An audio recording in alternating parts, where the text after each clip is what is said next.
வணக்கம். ட்ரீம் சென்னை நேயர்களே, நமது தாவேகா தலைவர் சென்னை பெரம்பூரில் வந்து நிற்கிற அப்படின்னு சொல்கிறாரு. சென்னை பெரம்பூர் தொகுதியாகப்பட்டது நெருக்கடியான ஒரு இடம். இது வந்து செலிப்ரிட்டி எல்லாம் வந்து போகிற இடம் கிடையாது. ஏன்னா செலிப்ரிட்டி எல்லாம் வந்துட்டாங்கன்னா நம்ம அங்குள்ள பொதுமக்களுக்கு வந்து ரொம்ப பாதிப்பு ஏற்படும். ஸோ இதனால தான் அரசாங்கம் கருத்தில் கொண்டு அந்த இடத்துல வந்து விஜய்க்காக ஒதுக்கலை அப்படின்றத நம்ம தெரிஞ்சிக்க வேண்டியதாக இருக்குது. ஒரு செலிப்ரிட்டி என்னும்போது நீங்கள் வெளியில் போங்க, அதாவது சிட்டிக்கு அவுட்டரில் போய் நீங்கள் நிற்கிறது தான் உங்களுக்கு ஒரு பொருத்தமான இடம். இங்கே நீங்கள் நின்னீங்கன்னா கூட கண்டிப்பாக இங்கே ஏகப்பட்ட, அதாவது திமுக கோட்டை இருந்தால் சொல்லுவாங்க, எல்லாம் நார்த்ன்றதுனால பொதுவாக புது கட்சி வந்து அங்கே ஜெயிச்சு தான் வந்து சரித்திரமே கிடையாது. அப்படி இருக்கும்போது எதுக்கு நீங்கள் அந்த இடத்த வந்து தேர்ந்தெடுத்திருக்கீங்க? மக்களுக்கு வந்து நெருக்கடி கொடுக்குறதே உங்கள் வேலையாக போயிடுச்சு அப்படின்னா அப்போ போய் அங்கே நில்லுங்க. ஏன்னா ஏற்கனவே வந்து 54 பேர் ஒரு கூட்டத்தில் மொத்த பேர் காலி பண்ணி விட்டீங்க. அதில் கை உடஞ்சவன் கால் உடஞ்சவன் ஒரு 50 பேருக்கு லிஸ்ட்டு வந்திருக்கும். அது இல்லாமல் ஏகப்பட்ட பேர் ஆக்சிடெண்ட்டில் வேறு இறந்துருக்காங்க, அது கணக்கிலே வரல. ஸோ அப்படி இருக்கும்போது எதுக்கு தேவையில்லாமல் நெருக்கடியான இடத்துல போய் நீங்கள் நின்று கெட்ட பேர் வாங்கி உங்களுக்கு தேவையா?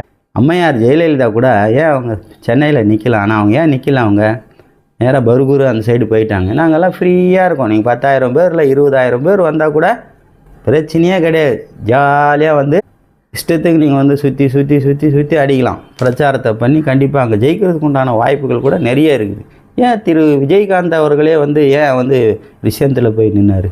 அவர் ஏன் சென்னையில் நிற்க முடியாது? அவர் சென்னையில் ரசிகர்கள் இல்லையா? அவருக்கு நிற்கல.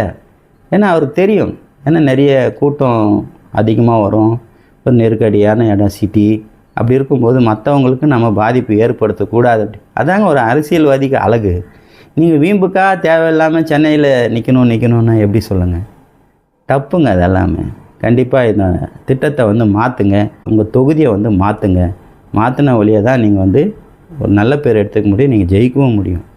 பெரம்பூர் சென்னையெல்லாம் பார்த்திங்கன்னா ஒரு நெருக்கடியான இடம். யாருன்னா புதுமுகங்கள் போனால் ஒரு காசு கொடுத்து கூப்பிட்டு போவாங்க பார்த்தீங்களா, கட்சிக்காரங்க ஒரு 100 பேர் 200 பேர் கூட, அந்த மாதிரி தான் போக முடியுமே தவிர ரசிகர்ன்ற பேரில் அந்த குமிச்சிட்டாங்கன்னா உங்களால் மற்றவங்களுக்கு பாதிப்பு ஏற்படும். கண்டிப்பாக அந்த தொகுதியை தவிர்த்து வேறு தொகுதியை நில்லுங்க.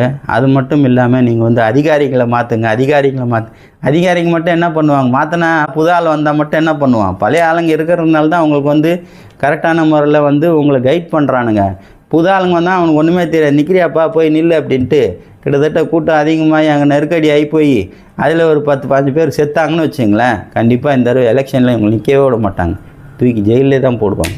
ஸோ அப்படி இருக்கும்போது மக்களுக்காகத்தான் அரசியல்வாதி நினச்சி அதுக்கேற்ற கம்ஃபர்ட்டான ஒரு ஜோனை வந்து தேர்ந்தெடுத்து நீங்கள் அந்த இடத்துல நில்லுங்க அப்படின்னு சொல்லிக்கொண்டு விடை பெறுகிறேன். இது போன்ற வீடியோக்கள் உங்களுக்கு பிடிச்சிருந்தா சப்ஸ்கிரைப் பண்ணுங்கள், ஷேர் பண்ணுங்கள், லைக் பண்ணுங்கள். நன்றி, வணக்கம்.